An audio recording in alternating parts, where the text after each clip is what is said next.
Right, we're in the car and we're going to Magic and Shenanigans. Everyone's in the back and we're all kind of like cramped in here. Phil's driving. This is The Adventure Begins. Yes, the adventure begins indeed. If you're listening to this on one of the podcast apps, I do want to tell you that this is a video episode. So feel free to go to YouTube, The Steve Valentine Show. You can go to my site or you can just Google Magicians Only on YouTube and you can watch this because there's a lot of video content specifically in this episode because I did a bit of a video diary as we went along. Welcome to another episode of Magicians Only. So this is very exciting for me because it happened. You might remember that back in episode 14, we talked to Silly Phil LeConte, who had this kind of crazy, wild idea to put on a magic festival. A lot of people didn't think it was going to work. A lot of people didn't get it.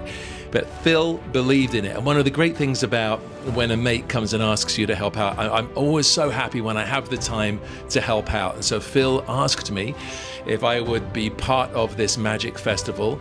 And it was the world's first. It's called Magic and Shenanigans. And we did it. And so today's episode, I'm going to take you through what happened. I'm going to show you warts and all, everything that happened. Was it a success? Was it a failure? Did it work?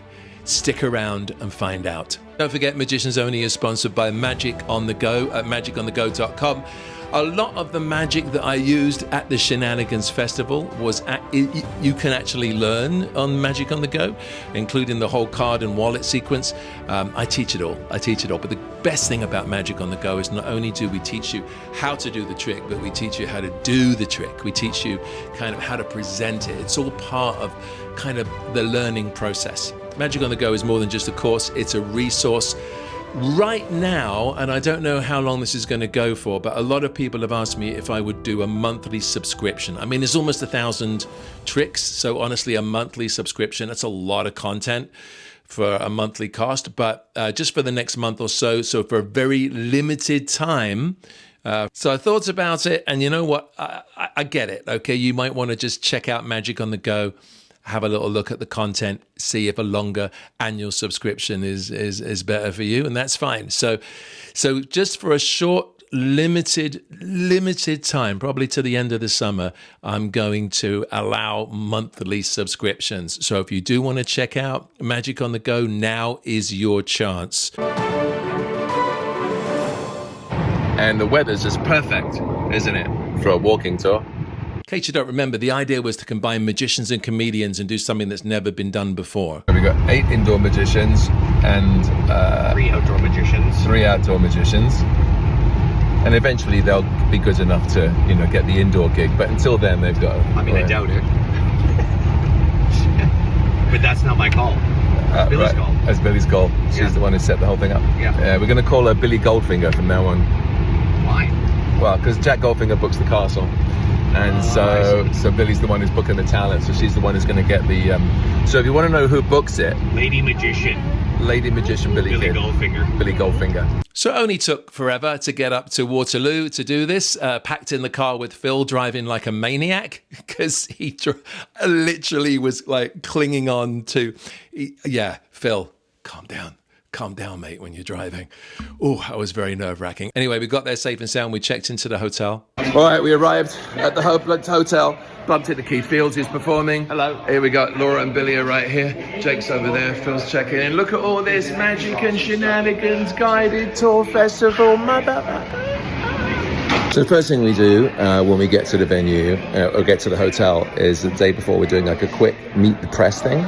And this is the genius of Phil. Phil has created many comedy festivals, so he understands the importance of getting the press, the radio, and everyone in the town on your side to help you to promote the venue. Each of us are kind of scattered around the lobby. And then the Shenanigans, which are the guys that in the wonderfully cheesy vests, will be bringing everyone over to be interviewed, to do a little press. So we can let them know what's going on exactly, and then they can tell all of their followers. I remember when I did my first one-man show, man, I'm telling you right now, guys, I put all the money that we raised for the show, I put it all into the props, and the technical equipment, and I didn't save anything for the marketing. And holy crap, just like in a movie, you need to have at least a third of your budget if you're going to do any kind of show or festival. At least a third of your budget has to be marketing. Phil was able to get a lot of it through sponsorship. So if you want to know, like I said, if you want to know whether this was a success, stick around. See right there? Look at that vest. Look at that vest. That's Mike Wood, one of our boys. There's another one right there. Were we nervous? It was raining. It is a walking tour. People are walking between venues. Did it rain throughout the entire tour? Find out. Right, so it's opening day. My gosh, the organizers have been going crazy around town. It was pouring with rain yesterday. And part of this festival is a walking tour. Luckily, I can tell you that his son seems to be fighting its way through. And we're going to go outside in a minute. I'm going to walk over to the venue. But I brought a ton of magic with me because I thought, I'm not going to know until I see the venue what's going to work best. It's good to have an act, but it's also good to be prepared, So this is, believe it or not, this is the... this is the craziness. That's not all, there's also that. And that's not all, there's also that. So basically, I brought a ton of magic for a 15-minute spot just because I wanted to figure out what would be the best part. And also, I want to know what everyone else is doing, right? What other acts are doing so that we've got like a nice variety. There are 12, not 8, 12 performers. And then a whole bunch of comedians who are taking the crowds from room to room. So it's pretty nuts. The organization is incredible. Phil and Billy and his team, and Phil's team are doing a great job. So right now I'm going to walk over to the venue. We're leaving the hotel. We're going to pipe and drape the room where I'm performing. And then I have to grab a cup of coffee because I also do a little trick with a Starbucks cup that I think I want to do at the very beginning. It's basically what happens is everybody's walking in, and while they're walking in, I'm just kind of like leaning against the table as they all come in and sit down. So it's a very casual meet and greet. And then I'm putting extra whipped cream on my mocha. And then at the right moment, when it's time to start the show, the mocha disappears, and we start the show. And it's kind of fun. It's a new trick I've been working on, because I'm not going to have too much time to reset. That's the thing. We're doing all these shows back to back. Audiences are going to be about 15 to 20 people. You hate it when you have a light directly above your head, don't you? It just shows the bald spots. But anyway, yes, so we're doing 4 shows back to back. It's going to be a lot of fun. I have no idea what to expect. So it's starting to rain a little bit. I did manage to get an umbrella. But it's as I'm walking down right now, it's going to be a little bit windy. Just a couple of thoughts about some of the great things about a festival like this, if you ever decide to, produce one on your own. It takes a lot of organization. You've got to get sponsorships. If you listen to the episode of Magicians Only where I interview Phil LeConte about this particular project of his, he'll talk about how he got some of the sponsorship going, but also understand that sponsors come in many shapes and sizes. That's what I've learned. You might get a sponsor who gives you money. That's becoming rarer and rarer. But often you'll get a sponsor who gives you space or food or a product or promotion or a discount on promotion. So, he was very smart, Phil. He went to, there's a radio station here called Magic. Go figure. You can't write this shit. And, it just felt like the obvious, and it was a great, they sponsored it. They're giving us a lot of airplay, radio play. Sponsorship is key, getting a lot of people behind you. The hotel's been great. The venues are great. You have to be very clear with each venue as to what it is they're getting. You don't want a venue to think, oh, okay, so for example, they're letting us use one of the rooms for a show. Does that mean that you want to make sure they don't think, if it's in a restaurant, that we're bringing everybody in to eat and drink? Because in this particular case, we're not. In this particular case, we are moving people from building to building, and so you want to make sure there isn't that mistake, right? It's so funny, as I'm about to go to the venue, the train starts to go by. Some people would call this a sign. Don't go, Valentine. No, we're going to go pipe and drape the venue and check out the sound to make sure we've got all that going. Being absolutely clear, having it in writing. Sometimes people don't listen. Sometimes they don't understand. You know, you're in show business, they're not. So you really do have to make sure everything is absolutely signed off, that they understand every aspect of it. Even, you know, one person had the wrong date. They thought it was May of next year. So this is, you know, this is the key, right? This is what it sounds simple, but clarity is everything. One of the great things about it is we have comedians and entertainers and magicians. And I know magicians can be comedians and entertainers too. I'm just, you know, differentiating between the two. But what we do have here is a lot of entertainers, and we have a green room in the hotel, which is just for the entertainers. And last night we were all up until about 1 a.m. And then the ball goes down the spiral.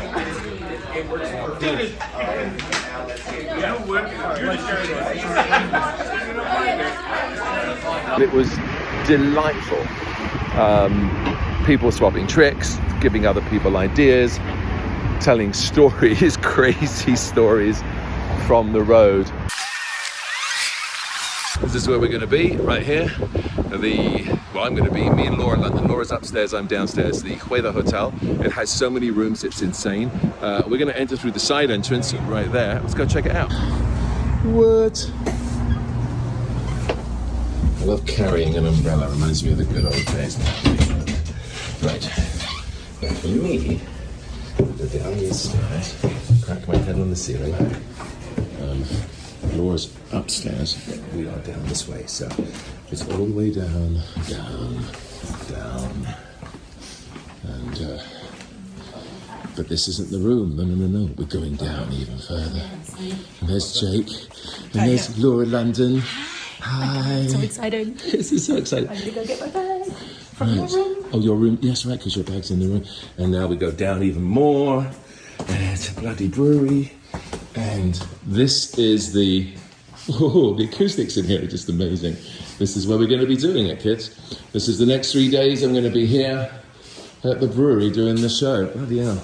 It's all right. Don't worry. I'm just filming. We come through here, and it has a lovely kind of sound ambience where we don't need a microphone, but I bought a microphone. Now, very simply, one set of lights. I think it's important because it makes it feel more like a show. So we have one set of lights going this way. The idea is 15 to 20 seats, and then if we have 30 people, then the back row stands, okay? I always have tall chairs when I have assistants on stage, and there's gonna be a table right here. And the reason that I do that is because, remember, people are seated. So your sight lines are kind of interesting in that they're not going to be able to see your pocket. So, you know, if you want to produce anything from your pocket, then you have to stand on a chair. But also, when people are seated here in a stool, they're higher and everyone can see their reactions. And as you know, magic is all about the reactions, right?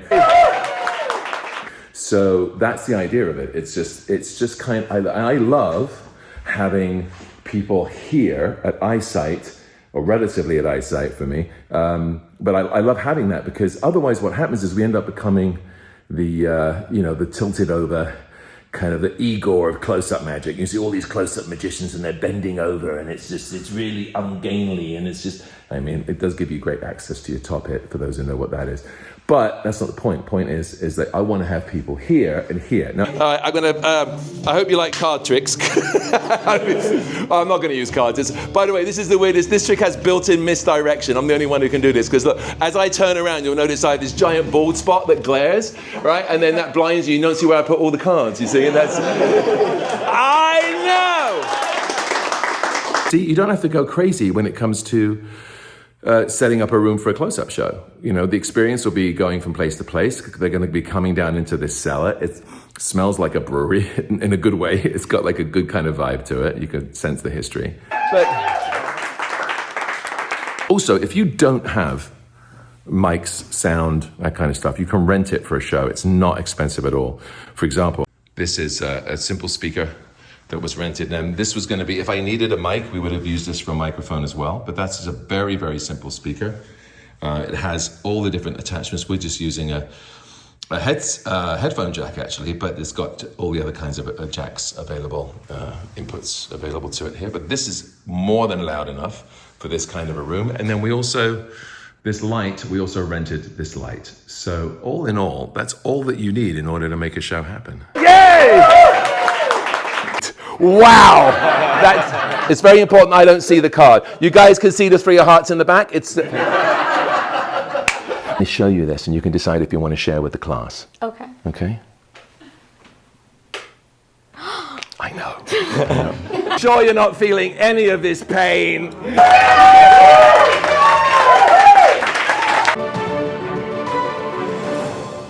So Shenanigans is over. It was a wonderful, wonderful experience.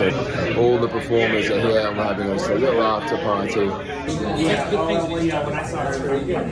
Great thing about an after party is people have a tendency to whip out their cards or do their favorite tricks, including Magic Man, who was on the balcony, and he has the ability to do this.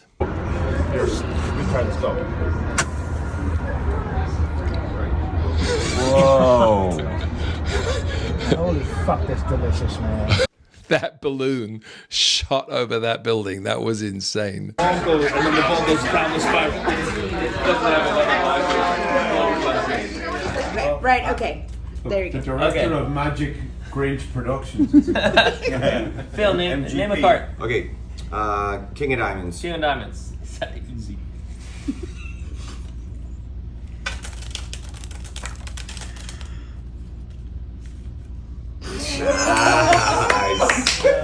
Nice.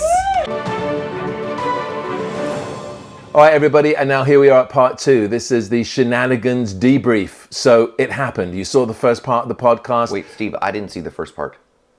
No, well, you were there. Oh, yeah, right. Okay. You didn't need to. Okay, so never mind. Can you let me introduce Keep you? going. Once a performer, always a performer. You're doing great. Hey, everybody, welcome to the Magic and Shenanigans Debrief. It's going to be like this the whole time. It's Valentine here, and you've seen the first part. He didn't see the first part. I did not. Because he was part of the first part.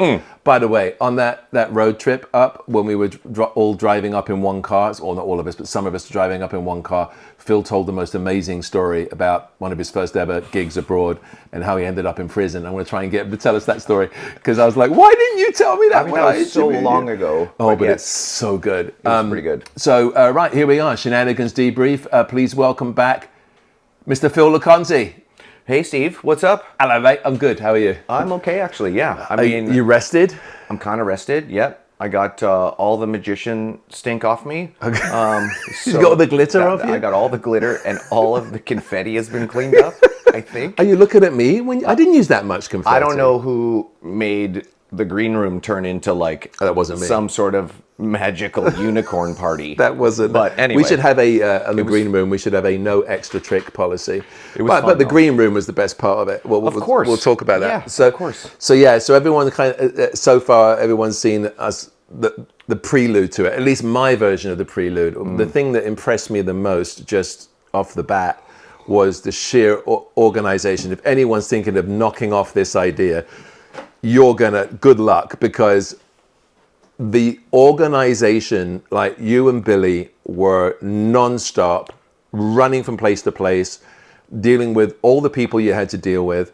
How was that from your perspective? I mean, you've done comedy festivals before, so you know. And street performer festivals and arts festivals. And to me, it was like the easiest thing I've ever done. And I say that because I think I had the most fun and Billy was amazing. So half of the job, I didn't have to work. We're talking about your partner in crime on this one, Billy Kidd. Yeah, Billy Kidd. She booked the magician. Lady magician, and she handled the magic side of it, and you handled the comedian / shenanigan side of it. Correct. Yeah. So it was great. It was, amazing. No complaints from the magic side at all. But also, I didn't have anything to do with that, really. You know, I was just there to like move the audience from place to place in a fun way. Yes. And I did it the way I thought it would be the most fun. People moving. You're like the people mover. I mean, kind of. Yeah. It was like just trying to give someone an experience that everyone brought something else away from it. And I talked to tons of people who came, and every story is different. Yeah. Every story is like, I can't believe blank, and then I saw blank. That's it. People did not know what to expect. And I remember when... well, Steve, let's be clear. Most people did not think this idea was going to work. And I had everyone, including Billy, say to me, I didn't really think it was going to work. So I thought mean, it was going to work. Yeah, I thought it sounded like a great idea. I think I think people had a hard time getting their brain around it, and I had a hard time putting it on paper or explaining it to someone. I needed to show it to someone. You do, and which you now have the video. I mean, you have so much footage of how it works. Because Photos, videos. But there was okay. Let's talk about the. So everyone knows. Essentially, we had, just as a reminder, we had our 8 performers, 8 magicians, and then we also had how many comedians? So there were 8 tour guides. 8 tour guides. And they were a combination of stand-up comedians, improv actors, street performers, that kind of thing. And it was their job to get their group of 30 people from venue to venue in a fun way. Yeah. And then outside, we had 3 additional performers. Jack Wise from Ireland doing some like sword swallowing. Also, I would like to mention that thanks to Jack Wise, this was a little something that he left for Billy and I. Oh, yeah, that's nice of him. I know, it's pretty great. He just appreciated being How many hired. performers gave you gifts at the end of Well, you know what? I want to just a little shout out to Andre, who's one of my favorites. Love Andre. He gave this little packet of cards, which I'm never going to use because I don't even know what it is. But you know what? They just sort of really You called it a packet of cards. No, yes, clearly you don't know what it is. They just really appreciated, the time and effort that we put into bringing them over. Okay. And I'm not going to say it's necessary, Right, but I'm going to yeah. say, see you next year, Jack. Anytime, Andre. That's all I'm going to say. Did you get my gift? It was did in the not. mail to No, you. no. Oh, but wait. Billy there's might have it, yeah. Billy's probably got it, or it's part of the mail strike that may or may not be happening. Maybe. I should also mention that there was a delicious box of chocolates that Jack also brought that I consumed already. So basically what we're saying is Jack nice. Wise, ass kisser. I mean, all right, listen, no. I don't care how it gets done. It just should get done. That is all I'm throwing out there. That's it. There's a lot of magicians, and this is now the most premier magician gig in the world. Can I just tell you guys, as far as a magic gig, B, quality of life experience, we had the greatest combination. So it was all the magicians getting together. We all felt so lucky to be a part of this because, well, I'll tell you how it felt I'll give you my perspective in it as a performer. Yeah. But also kind of the camaraderie that happened between the comedians and the magicians and all of those people getting together. It was genius. You can say it. I mean, I don't like the G word. I don't like throwing around words like hero. But in this case, Steve, I think it. I would say I think it fits. It's fucking genius. I'll give you an FG. It was fucking genius. It was. And I remember the day you came up to me. You're like, hey man, I got this fucking idea. It's fucking crazy. It's fucking brilliant. And I was like, really? You're like, yeah, man. It's gonna be great. It was crazy and brilliant. Yeah. I mean, yeah. Also, that sounds exactly like me. I know, right? It's not bad, isn't it? You've been working on that? I've been working on it. Yeah, great. Yeah, I got to make it a little more Canadian, a little more Canadian with the accent. But yeah, fucking guy got this. Anyway. And a little more sort of like spite fueled. That's what you need. Yeah, everything has a little bit of edge and fucking. I don't care. I don't like you. Well, it's not that I don't care. I don't like you. It's I am at the age where I know what I want. And that's it. I'm going to do. But I think that's everybody over 50. Sure, but I mean, I was lucky enough to have the opportunity to throw my dream festival. That was it. Exactly. Yeah. And next year, which we've already got money to do it next year. That's fantastic. In May 2026 for sure. How quickly did they turn around and say we want it back? 1 week. 1 week? 1 week, yeah. Holy shit. And that's what a success it was. Because, okay, so you got to understand, guys, it's one main street, it's 8 venues. So first thing that Phil had to do was to convince these venues that this was worth them giving us their space. Mm-hmm. All right, so there was that. We had to convince the local powers that be, that we were going to bring business into the high street, which right?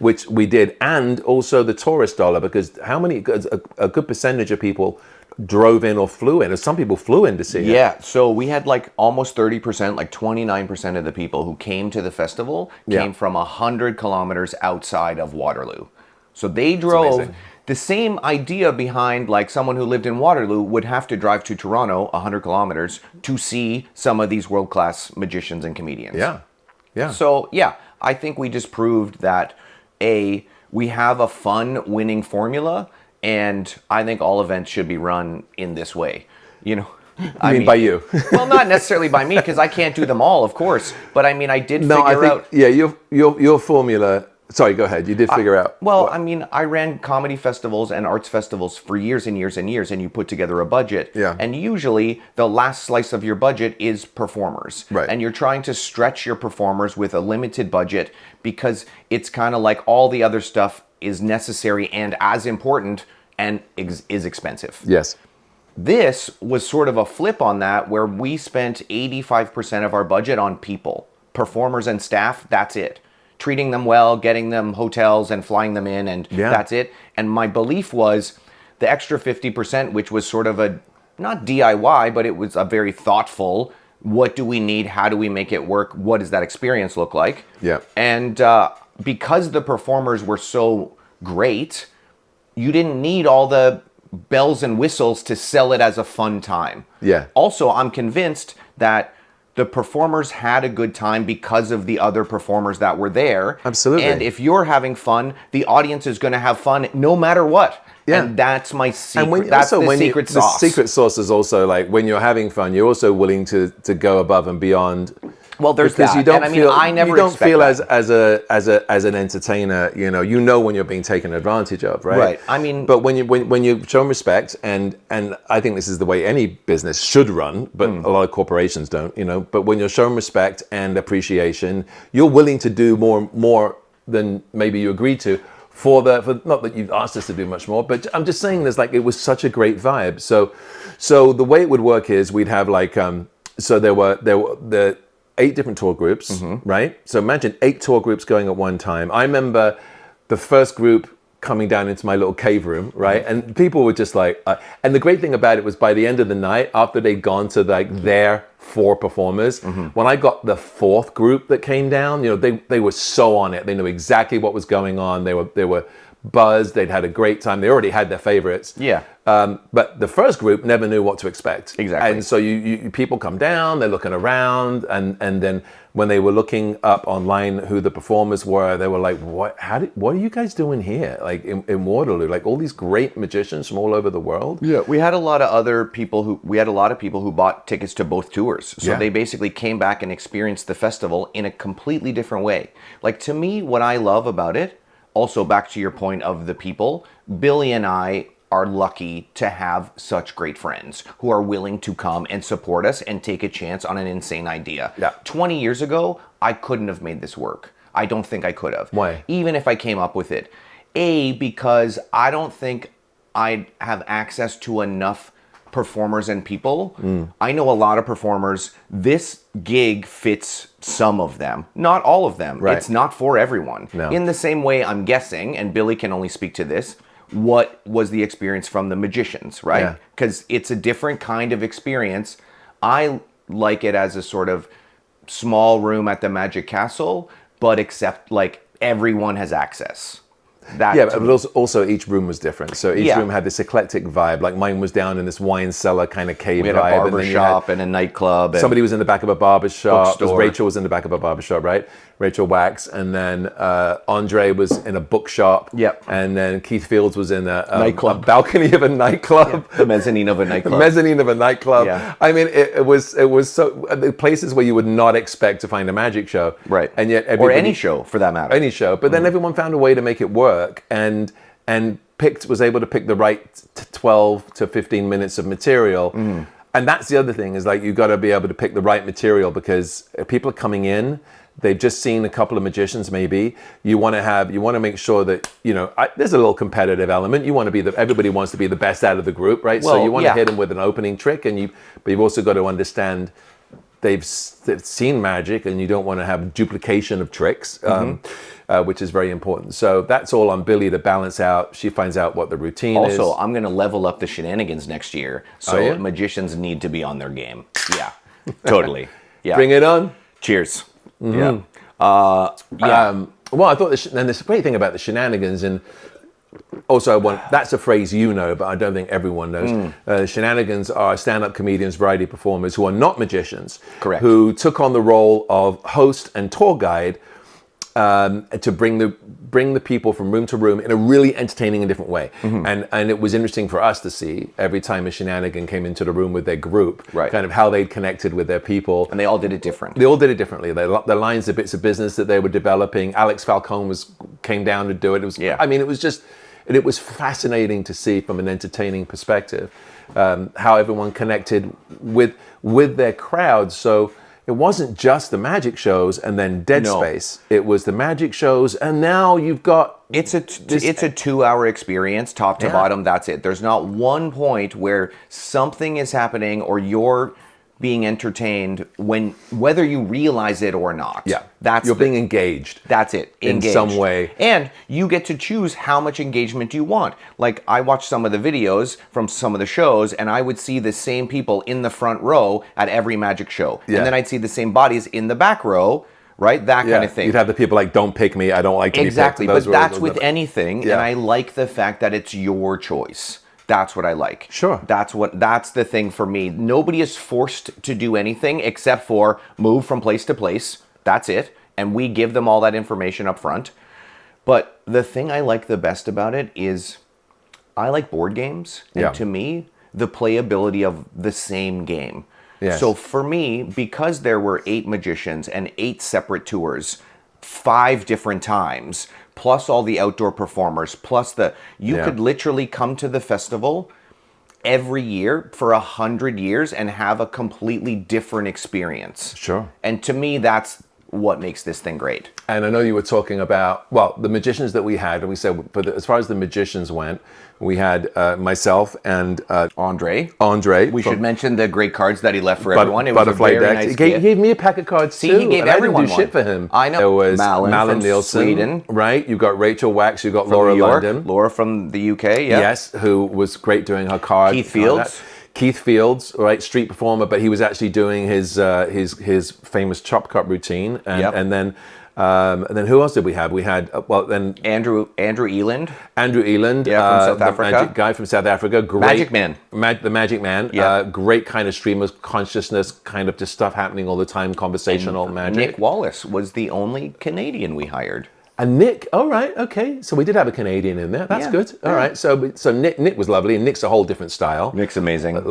So it was really, I think the public doesn't understand how many different kinds and styles of magic there are. Well, so when you think you're going to go see 8 magicians or 4 magicians, you're going to, well, it's just people doing tricks but it's not. It's like this was the naysayer. This is why everyone that I said when I said I want to run a magic festival, their whole thing was like, why? Like, in the same way, if I said I want to run a juggling festival, if you're not super into juggling, why do you want to see a bunch of people do the same thing? Right. And I think it's because most people have not been exposed to the kinds of magic that are out there, and that's it. And that's kind of where Billy comes in, right? Yeah, totally. She has seen it all, and she knows what's good and what's not good. And ultimately, I'm trying to convince people that, listen, there is really cool magic that you can see, but most importantly, you got to have fun doing it. Yeah. To me, it's the first time magic and comedy have come together legitimately. Where magic and comedy unite. I mean, that is going to piss off every single person who has comedian, magician, or magic and comedian on their business card.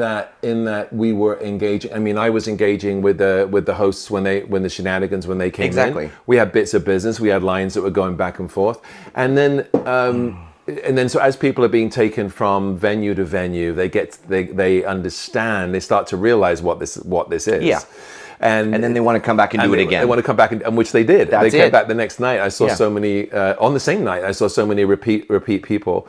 And then the shenanigans are doing their bits. And then also the audience bumps into these little kind of performance art segments as they're being toured around. More shenanigans outside. More shenanigans outside. So you got Jack suddenly doing sword swallowing with a sword that looked terrifying, by the way. Did we mention that Jack brought a bottle of booze and Did chocolates? we mention that Jack and Andre were the only magicians who showed any appreciation? Well, I appreciate you from deep inside. No, I get it, Steve. Heart. And in reality, we're going to put this right on the record. I have no say in any magicians or how they get hired for this Magic and Shenanigans Festival. Is this a hashtag who books that moment? Yeah, Okay. hashtag who books this, Billy Kidd. Ultimately, if Yeah. you're looking to do a lot of nothing except for silly shit, feel free to drop me an email. If it involves magic, I'm not interested. Yeah, no, that's Billy's side of the she handles the magicians. And you can also do an interview with her and fact check everything I'm saying, because I would recommend that. She's just going to say everything that you've said is bullshit. Probably. Yeah. yeah, But yeah, again, I mean, that's exactly what it is. We made it clear. I am not qualified to book the magicians. So I found the person who I thought was the most qualified. I think That's this is it. like an amazing moment of awareness right there. But I just want to say that, so for me, my perspective on doing it was great to watch the audiences grow, to understand Right. the energy where they were getting up, didn't know what they were going to go see next. Exactly. You know, it was like they sat down for 15 minutes, boom, they were up, they were moving, that kind of in and out. For me also as a performer, super tight turnaround. So I had to really kind of like change things up a little bit as far as reset went. Oh, because yeah. sometimes I would go long. But I'm just saying for me as an entertainer and for anyone else who applies for this, you know, there's going to be sometimes tight turnarounds and you're going to be ready to go. So that's just a good lesson magic-wise. Also, Billy likes when you send an email and then 3-4 days later follow up, because she's very busy. She likes like, and then another email after that, like You could one just- a week. You could just forward the original email. Better yet, she loves it when the email is written by AI. And Can you do that now? Okay, I don't. Okay, great. No, don't do that. okay. There's nothing worse than getting an email from someone that was clearly written by ChatGPT. That shows you mean- how much effort you put into I don't. asking for work. But that wasn't me coughing. That was one of the dogs. Yeah, that was one of the that dogs. was- She's being great. She's old. yeah, she's so sweet. So from my perspective, it was a great time as a performer. Great. I loved watching everybody, all different ages. Also, the green room afterwards every night. We all went. That was sweet. That festival, to me, the greatest thing that I got to do, because that green room, Steve, is what I've experienced most of my career. That is what among comedians. festivals, okay. street performers, events, that kind of thing. That's what I'm looking vibe? for. Okay. You know what I mean? That Yeah. like, here's a safe place for everyone to hang out, drinks, talk about the day, whatever else, see your friends, all that kind of stuff. Yeah. And the Shenanigans who I brought, most of them would have been disappointed if it wasn't that, because that's what they expect from me. But I think magicians don't get together in a festival situation like this. Not like this, no. So again, it was me and Billy being able to say, like, look, you can be treated better as a performer. It doesn't matter, even if you're doing magic, we can still treat you better, right? Even though you're a magician, fine, Right? we'll treat you better. So to me, that was because to me, the greatest part of a festival or an event of anything is the memories that you carry and share with the other performers and people you bump into, and that's how you make friends, and that's how you see colleagues, and that's how you learn, and and that's whatever. how you look forward to next time. You know, Exactly. and getting together and the experience Right. that you're going to have together. I think we were talking about how in the green room, you said you stood back for a minute and you kind of looked into the room. Oh, that was weird. That was And you weird. had that moment of like Yeah. seeing magicians and comedians unite and have fun. No, it And wasn't. so It wasn't like more, a separated. It was more than that. I literally, in my brain, saw like a line down the middle of the green room, like magicians only, performers Magicians only, on this and side swapping comedians- tricks, yeah, comedians go. like That's what I dirty thought. looks to the magicians, And yeah. I walked into the room and I just had like a glance around. And it was like magician, comedian, 2 magicians, 2 comedians. Like it was all engaged, all talking about both of their crafts, Yeah. right? Like Yeah. the comedians, and I also hired Shenanigans, who I knew had an interest in magic. Right. Because if That's not, good. right, it helps with the vibe. It sure does. But it was kind of amazing that both of the worlds, because Billy and I talk a lot about it, and the reason this whole thing started was she took me to a magic convention. And Yes. I'm like, part of this is awesome. Most of this is garbage. Right. Do you know what I mean? Like, That was your experience. that was my experience. Yeah. So I was like, I can do this better. And I had no interest in running a magic convention or whatever. But why is there not a festival for magicians? Yeah. No, What the well, there is now. It's Yeah, called bro. Magic and Shenanigans, bitch. TM. Here we we trademarked go. it. Trademark just that. in case. Trademark, copyright, Steal the everything. idea if you want. You You're know, not getting never magic gonna, and you know, shenanigans. you know what? You try and steal this idea, you're going to crash and burn because of the organization. Like, I don't think I saw Billy. I think she was running around. I think I saw her like 3 times throughout the entire festivals. She was just on it, going from venue to venue, Yep. dealing with any like last minute ticket changes. Because oh my God, the number of people that buy tickets and then don't come and then just call and go, can I come tomorrow? And you're like, well, no, your ticket was for tonight, and now Right. we've got to try and make that work. Yeah, or I mean, they're but late. that's stuff I had to deal with my comedy fest, Yeah. with any other ticket. You're used to that, So right? That's all easy stuff. So for me. you, enough Yeah. of me talking. I mean, what was the best things about it for you, but also kind of the harder things? Was there anything new that you had to learn how to handle?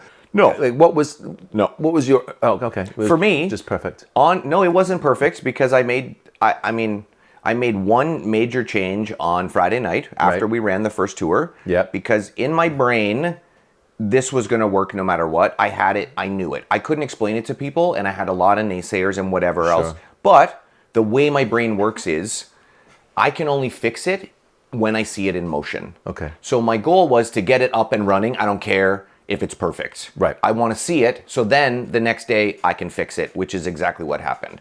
And the next day, it was nothing but smooth sailing. There was no drama, no issues, no nothing. I was looking for things to do and problems to solve. That weren't showing up. Exactly. Because it was such a simple formula. It was put the comedians and the magicians where they need to be and let them do their thing. Yeah. And then for me, the only important thing was the timing. Yeah. And that's the only thing I cared about. And Well, soon you as had a little cushion between each show, right? yeah, a And little that one, was but kind not of- yeah. And also, that's why we had fucking clocks inside every venue. Yeah, there was a giant ass clock in the back of the room. Every clock, every venue had a clock. That's the thing. So for me, if somebody like a magician runs long and messes up the timing, it's not just for those 30 people, it's for 240 people all moving at the same time. Right. Yeah. So that's where I was like, there's no exception. This is how it happens. Yeah. But again, it's not rocket science. Everyone has a watch. Everyone fucking has a clock. Yep. They shouldn't, and that's the thing. Well, that's in the casting. That's when they say yes. when a good movie director says that a lot of his work is casting the right actor. I think you're casting the right performer. You're casting the professional who knows how to time his act, and also who's not a dick to hang out with. Yeah. Yeah. Number one, I'm casting people that I can trust to do what I expect them to do and not micromanage it. Right. I want them. Here are the guidelines. The rest of it, feel free to be artistic. Right? That kind of thing. Right. Because that's where you're going to get those magic moments. Yeah. Right? You got to let them do what they're capable of doing and what they do. That's it. So but I have a lot of friends who I love and I love their shows and everything. They could not do this. It is not for them. Yeah. So the casting took me a while, but I knew my goal was to just have as many of my friends there so that we could have a good time. That's it. Because if we're having a good time, magicians included, the public has a good time. That was a comment I got from a lot of the people was that, and I'm sure you did as well from the audiences, was just how much fun the magicians and the comedians were having, and how infectious that was. Dude, I never want to go do a gig that feels like work ever again. I never want to put my microphone on or like open my prop case and be like, ugh. Like I never want to do that again. Yeah. And it's weird. I mean, I've had a 35-year career, and again, I don't care. I could do this forever, Steve. Forever. Because to me, it's got that interchangeable playability. All you have to do is move 4 of the venues and move it 1 block up the street, and you have a completely different festival. And you're right. This is it's basically a board game. It's a board game. It's a board game. But the pieces are people. Yeah. The pieces are performers. Yeah. That's it. Yeah. And then it's just like, how lucky are you to get a ticket and come experience this? Because we didn't sell out all the shows, but we sold enough tickets. We had around 1,000 people come and experience the festival. Which is amazing. Amazing for the first year. Yeah. And then next time, who knows? Yeah, because news is going to spread. And then we got radio stations involved. The hotel was really lovely to us, the Delta Hotel, right? Everyone who went loved it and was like, this was my favorite part. Yeah. I was trying to explain to someone what it was and how much fun it was, and I can't. And that's what I want. Yeah. I want people to be so, not overstimulated, but so like, what the like they saw you, which would have been enough, But now we're going to get 4 more of that, Yeah. plus all the outside. Like, I want it to be like, man, that's the... You could see that people how do I do it again? were, by the end of it, not exhausted, but just like full. Laughing, They just talking, had such stories, good, photos. It was amazing. That's the thing. For me, Well- it's an intimate experience that doesn't cost that much money. Yeah. And yeah, the organization and everything was When you insane. say it doesn't cost that much money, you mean for the performer or for you guys to put it on? No, for the punters. Yeah, For the punters yeah. to come and to like the audience to come and experience something. We had an age limit on the kids, if I remember right.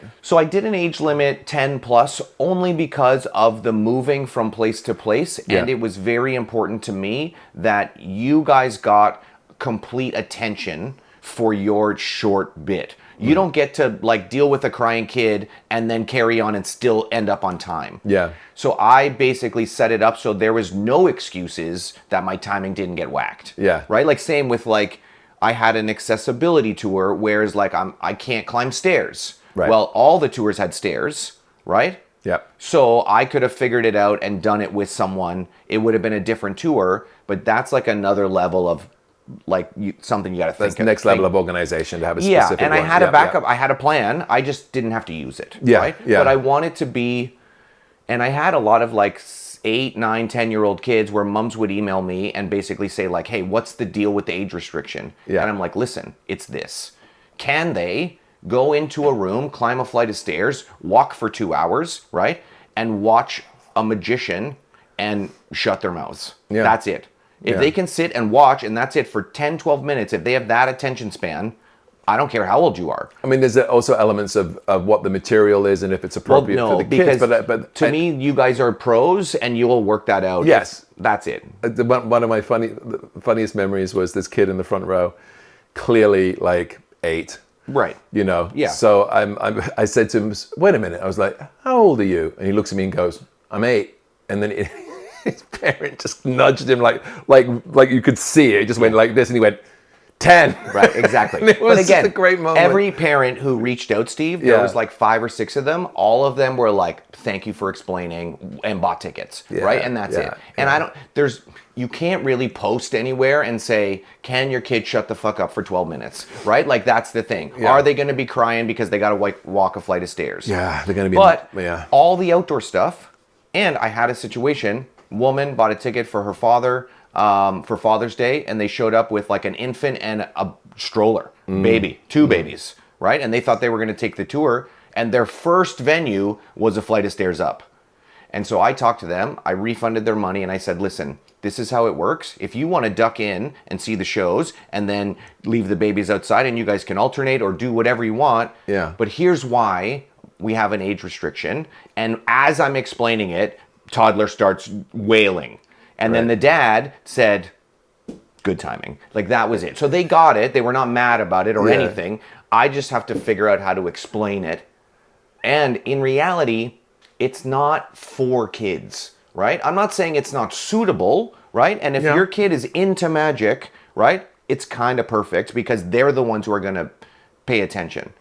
But ideally, it's not for kids. It's for adults. It's yeah. Well, it's I get you. for a mature audience because we're asking a lot of them. Not even the material. The material aside, everyone is capable of doing an adult joke or changing it to making it suitable, right? Like that's not my worry. And something can still be funny if it's not for adults, right? Like I made a whole career entertaining kids. Right. So it's not about that. It's about the like messing with my system or making it harder on the indoor performers. Yeah. Because the outdoor performers, I don't care. Here's 20 toddlers on strings and all wearing the same colored t-shirt. Jack, swallow a sword. You know what I mean? Yeah. Yeah. Did we Yeah, mention that Jack brought us booze and chocolates? Yes, apparently Busker. He and Andre were the only two. I mean, that gave gifts to the people that busker's kind of a organised it. dirty word. You know what I mean? Like, Is it? Is Busker? Is it? I mean, Buskers have such a hard time with councils and governments and. well, it's just. you know, I mean, I it's think a people shame. don't realize that you can do it for a living, not just out front of a liquor store. And but, as I'm holding a liquor called Busker. yeah. So, but it was thanks, nice. Jack, It was for just this. nice of Jack. I didn't know if This we. isn't sponsored by Busker the whiskey, by the But way. it could This be. is Irish. It could. Is it? I mean, it could be. No, I don't drink, so. Oh, I mean, right. Yeah. No. Which is also But it could why. be. So Busker, get in touch. And in reality, I mean, he played it smart. He brought me chocolates and whiskey for Billy, knowing I have no say in him coming back. You know what I mean? Like, yeah. See? No, but he's a good guy. He's a good guy. Who? And Jack. Oh. And you for organising it. All right, Sure, we'll get there. yeah, Genius. yeah. No, and the crazy thing is, Steve, is that to me now it feels so simple. You spend all your money on people, they have a good time, and then everyone has a good time. Yeah. There's zero chance I'm going to be able to convince other producers that this is the way to go, because it's an insane plan. It's a bananas plan. However, I think you've got the footage now. You've got the proof of concept. of course, you know. but again, Yeah. when you look at your budget and you're like, wait, what? Like, I'm going to spend X on just performers, and then how do you do everything else on what's left? Yeah. But that's the But thing. you did. Yeah, of course, because you didn't need that much. That was the beauty of it. I hung all my bells on the performers are going to sell this as a great time. Yeah. The space, the everything, all of the tech, the lights, the sound, the like, all that, no frills, right? yeah. Posters taped to a folding no, table. but you say no frills, but still, every venue had a sound, had lighting. Sound. You put in lighting and sound. Yeah, and like chairs. on every and chairs, and Yeah. that's a lot of Pipe and drape. organization. Pipe and drape off to the side. So I mean, Again, but we're not mounting racks and racks of lights or doing a back line for PA no, or but it's any. still there is a level of production in each of the rooms. No, there's the that minimum. Was impressive. There's enough Yeah. to put a spotlight or to make the performer have everything they need Yep. to shine. Yeah. And that's it. That's what we did. And we did that because Colin and I, my silly person partner, who did most of the setup and tear down and all that shit, Yeah. we looked at it as, what do we need to do a show? Right. That's it. So we looked at it straight up from a performer's point of view. And it doesn't matter if I'm doing a yo-yo bit or you're doing a magic trick. I need the same things. Yeah, I you want to be people- seen, you want to be heard, and I want Yeah. people to be comfortable. That's Yeah. it. Yeah. That's the easy part. The problem is that most producers are not performers and they only look at it from one angle and one way. Like, this is not, I'm not trying to like brag or anything, but it's, in reality, it's something I've never even done before. I didn't think it was possible, right? Like, I spent way more money on other bigger festivals with a way smaller performer budget, but my like advertising budget and my marketing budget and like all the other stuff, right, that goes along with it, Right. just leaves it so you don't have money for performers. So Yep. now you're limited on who can you afford and are they the ones you want? Sure. And this is like, you know what? Most of our money goes to What a getting concept! the best. What a concept! I mean, how many times have we got hired for gigs where you get called for gigs where they're like, we spent all our budget on the food, the venue, and and we've got nothing left for entertainment. I said Well, to that's you- the one thing everyone's Yeah, going to I remember. said to you earlier, I got this new like outlook on performance and life. Yeah. Almost. I mean, I'm also old and lazy and don't want to, perform as much as I still am. However, I'm going to ask them, is your budget at least 50% artists? Because I think that's generous, right? Sure. And if not, I don't want to be a part of it. because that tells you everything you need to know Well, yeah, about how you're going to because be treated, right? If it's 8% of your budget, well, I know I got to bring my own bottled water, and I know I'm going to have to bring my own sound system, and I know I'm going to have to change in the car. You know what I mean? I don't want to do any of that shit. yeah. No, I don't want to do that. But if you're spending 50% of your budget on performers and entertainment, I know there's going to be a green room. I know that there's going to be many performers, not just Colin and I in front of a fucking, whatever. Yeah.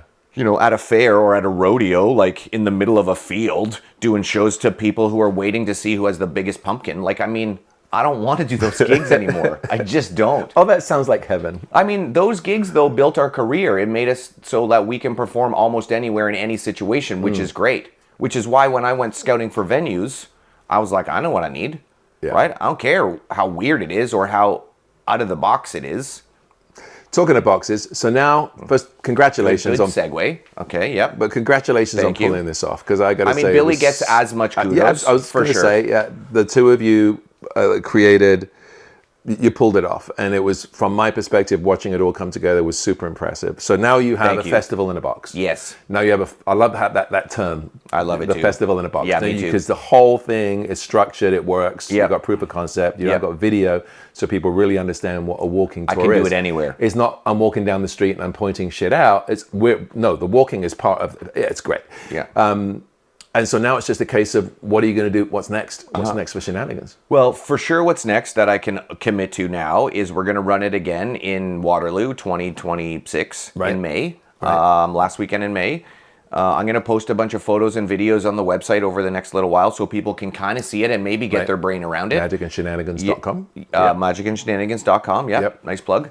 And then ultimately, I'm going to float it around. I got a sponsorship package like in the works, and there's tons of like small towns and smaller markets that I think and I've been to before and had a ton of fun in. You were saying, and this is a very interesting thing, that I think a lot of people think of festivals as being like major markets, like Toronto, London, Paris, whatever. But what you were saying was there's also these secondary markets where it would and actually... third-dairy markets and yeah, right. I don't think that's a word, but... Third-dairy is now. You did trademark with Nailed it. Shenanigans.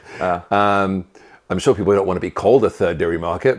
No, but I mean, they realize it. I but mean, these smaller towns with the single high streets where this really works. Yeah, of course, because you're bringing literally world-class entertainment to a town people that would normally charge nobody's ever heard from, right? Like nobody's ever heard of.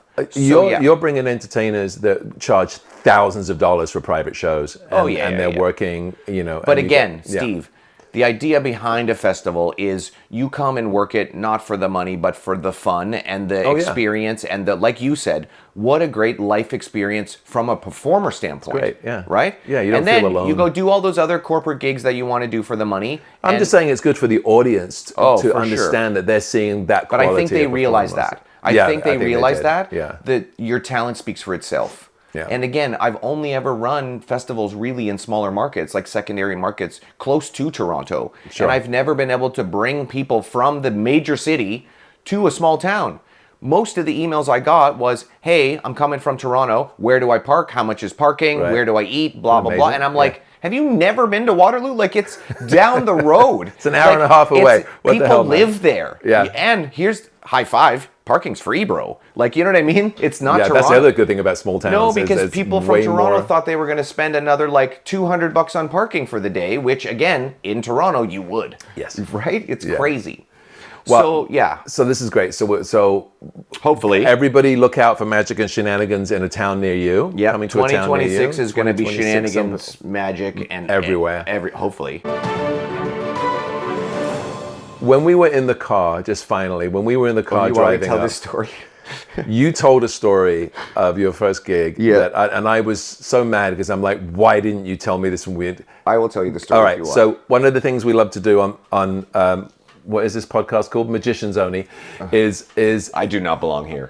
it was a Magicians Only? Question mark. I think the way you pulled this off was magic. Well, thank you. You're an honorary. You know what? It's not it was more of an illusion than magic. Right. Okay. Yeah. It's the illusion. There you go. There you go. All right. Honorary illusions. I convinced a bunch of people this was a good idea. Yeah. That was the the hook. sheer bloody mindedness of it all. It's just amazing. Also that.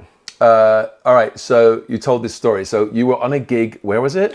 Okay, so I'm going to tell you the whole thing. So early 90s, I'm just starting performing, and I got into like making balloons. Like I learned how to juggle and stuff, but I got really into making balloons. And eventually, my partner Colin and I wrote an entire show called The Lords of Latex, which we toured for years because it was all we used was balloons in the show.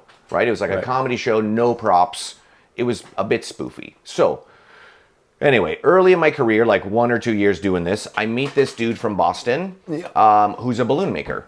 And he was like, hey, maybe he recognized my skills or whatever. He's like, I'm going to go to Spain because I work the Ramblas and then I go to Cadiz for basically Mardi Gras, right? Huge festival. I got a place. We come, we make balloons on the street. We work for tips. Awesome. And I was like, okay, I've never been to Europe. So he basically helped me figure it out. I went with him and we like just were doing balloons and like little shows on the street. Right. But he spoke Spanish. He's got permits for us. We paid for our permits. How old are you at this time? I was 18. 18? That's terrible. I was 18 years old. Shit. Maybe 19? 18 or 19. I was in my teens. And then it's like the third or fourth day of the festival, and I like make a balloon or do something for this woman, and she goes to find money to pay me, and she can't find her wallet. Right. So immediately she assumes I grifted her wallet somehow. Right. And I'm like, I didn't move. I've been here the whole time. There's 400 people around. And the guy I'm working with is also here. Yeah. Anyway, cut to cops show up. Right. Cops totally show up. Start asking me questions. I don't speak Spanish. Right. Like, I just keep saying, I don't speak Spanish. You know what I mean? Yeah. And then my friend comes over and he starts trying to negotiate and whatever else. And he's like, they're saying you stole her purse and blah, blah, blah. And I was like, no. So they basically say, empty out your pockets, and they search me. So I was wearing one of those like money belts, like under my shirt. Yeah. Because we have been working for 2 weeks and we're only making cash on the street. So I keep like converting it to American, and so I have, some money with me. Right. So immediately cops are like, this tracks. He's stealing money from people, because how could he have that much money making balloons for kids? Kind of bullshit. So then they were like, okay, you're coming with us. They might have said that. I don't know. Handcuffs, back of the cruiser. Not handcuffed. Kidding. Yeah. Handcuffs, back of the cruiser. I'm like, what the fuck? So the guy, my friend is like, I'm going to meet you at the station. I'm like, cool. So they take me in, they put a clipboard in front of me and give me a pen. And it's like this entire in Spanish written down. And I'm like, no, thanks. Like, I'm not signing this. Like, I've seen enough movies. There's no way I'm signing this. And I just kept saying, no, I don't speak Spanish. Is there a translator? I don't speak Spanish. Right. And I can hear my friend yelling at the front of the police station, right? Yeah. They were just ignoring him entirely. So cut to, okay, fucking next room. I'm sitting in this chair, and then I go into a room. Now, fingerprints.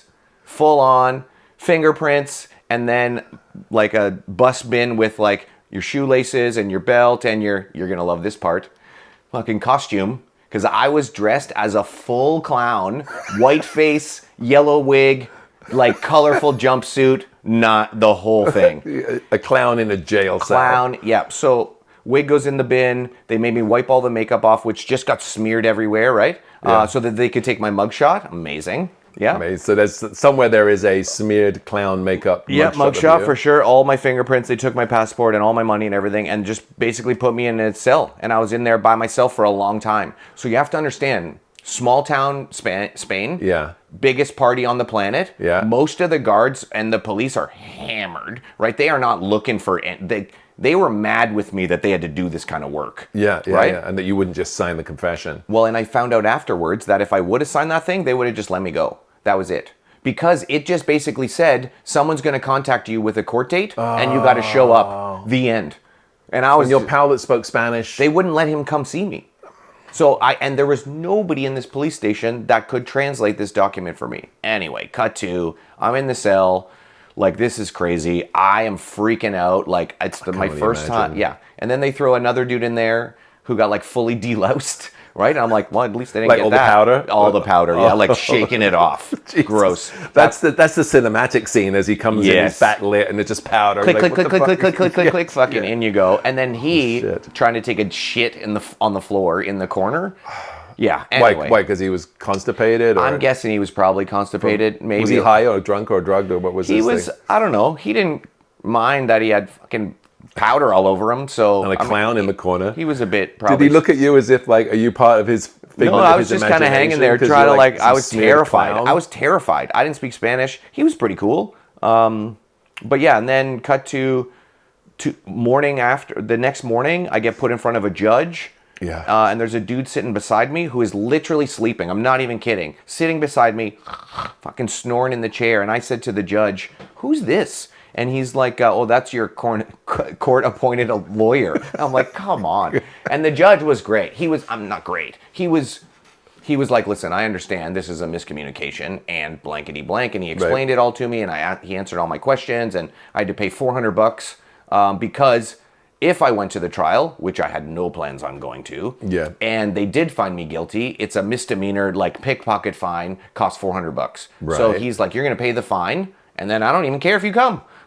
And then gave me my passport back and then let me go. And then my friend went to the trial. The woman never showed up. Right? So there was a trial eventually. Yeah. They scheduled it. Yeah. Right? She filed a report. She probably was at the festival from some other small town, found her purse in her car, and was like, or whatever. Exactly. Didn't tell anyone.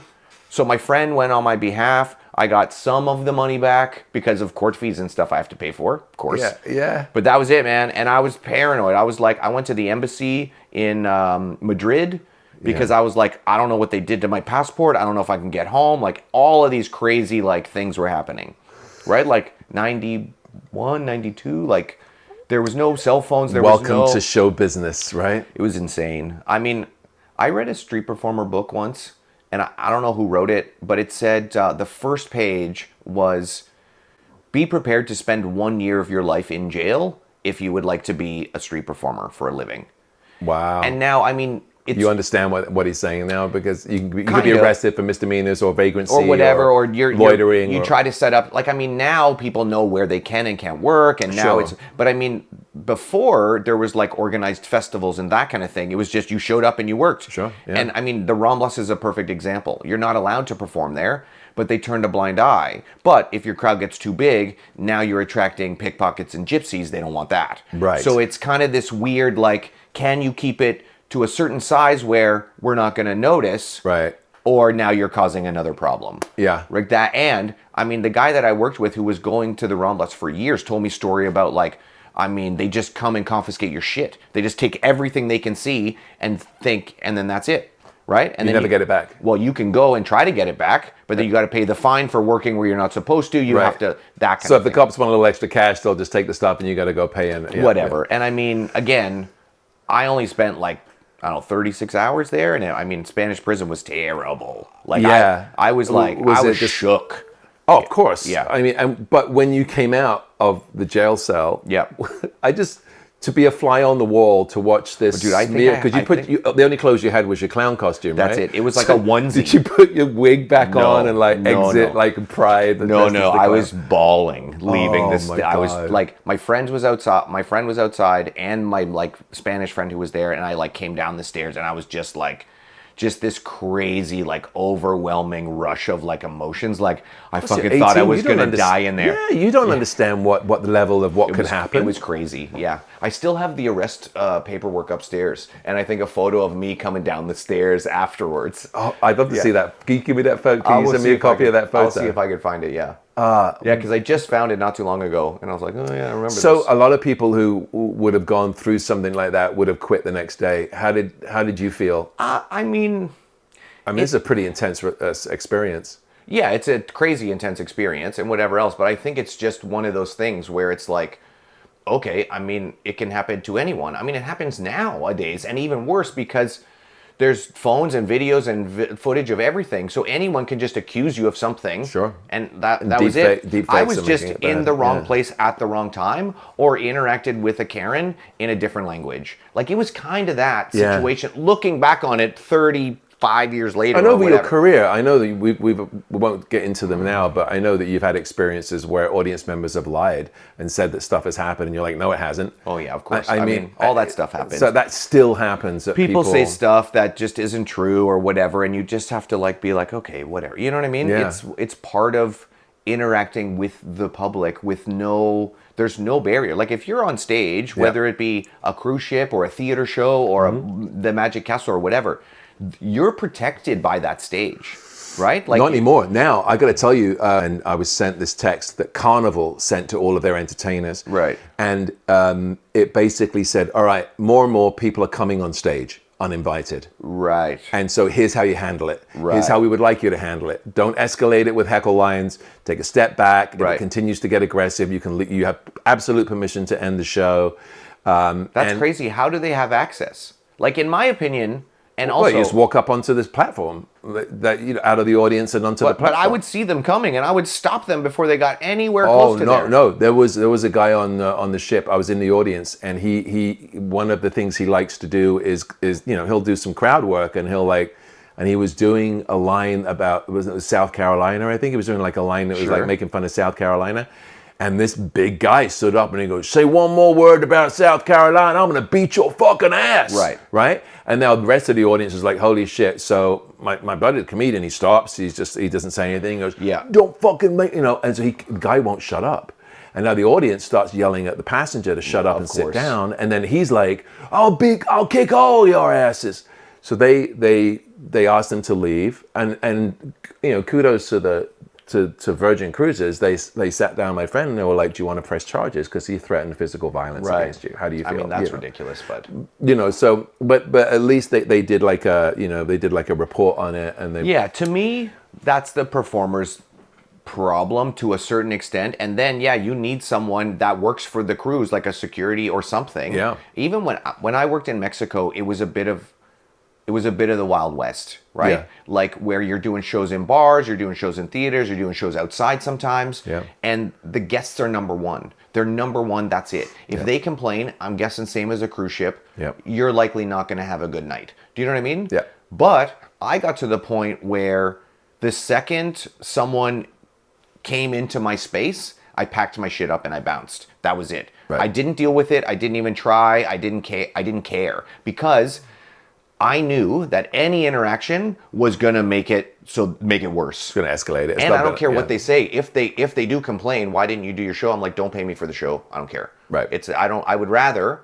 not be in this situation. And I think I stopped a lot of stuff happening. Yeah. I was notorious for anyone would even come close to getting on my stage, I would just go sit in their seat with my microphone, and that's it. I just let him do his thing. I didn't give a shit. I'm like, bro, I got to kill 30 more minutes. You do you, bud. Yeah. And I just sat there, and I didn't care what they did because it had nothing to do with me. Yeah. I was not interacting with them. I was making fun of them from my seat. Yeah. But I'm in the a dark. very passive aggressive manner. I'm in the dark. I'm sitting here. I'm like, you let me know when you're ready, and then that's it. They get amazing. But again, they had staff who would get them off the stage. And Yeah. But again, quite often though, those security staff, you got to take a minute for them to get to the room. I would always tell people though, like if there was someone like, do you need me to do this? I was like, listen, you don't ask anyone to do anything unless I give you the nod. Like that's it. Because me just taking their chair and them going on stage, now they realize they're there all alone. And they don't want to be there alone. No. Right? Yeah. So now they're like, I got to get the fuck out of here. Yeah. And that's how I solved my problem mostly. If there was that situation. But again, I figured out a way to deal with it. That's it. I like that. It's a very non-aggressive way of dealing with it. I think that's a good lesson for everybody. Well, I mean, take it or leave it. It's, you got to be able to do a 15-minute show in your 30-minute time slot if something like that happens. And I'm great at that. Yeah. Well, the less is more. Well, thanks for sharing that story. I look forward to doing more. Did we mention that Jack brought us whiskey? No, we didn't. By the way, thank you to Jack Wise. And one more shout out to Andre for this beautiful box of butterfly cards. There you go. Right there. Pack of cards. Pack of cards. Not packet, pack of cards. Pack of cards. And this is thanks, going Jack, for straight this. to the Magic Pool Room. This is going straight to the Magic Pool Room right there. Yeah, there you go.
And a huge thanks to Phil and Billy for allowing me to film behind the scenes and also just be super honest about how they put this whole thing together. I do hope that you've learned a lot from this. I know I have, and I'm looking forward to doing the next one. Oh, yes, and please like, share, and subscribe. It's so important. Everybody says it, but it really does help the show move up through the rankings. Show us a little love. Doesn't cost you anything. You can just like. You don't even have to listen to it. Just like it, share it, and subscribe. You don't even have to listen. You can just, you know what I'm saying? You can you just like, share, and subscribe. Never listen again. Just knowing that you've helped me promote this show, because this is a labor of love. And on that note, love you all. See you next time. Bye.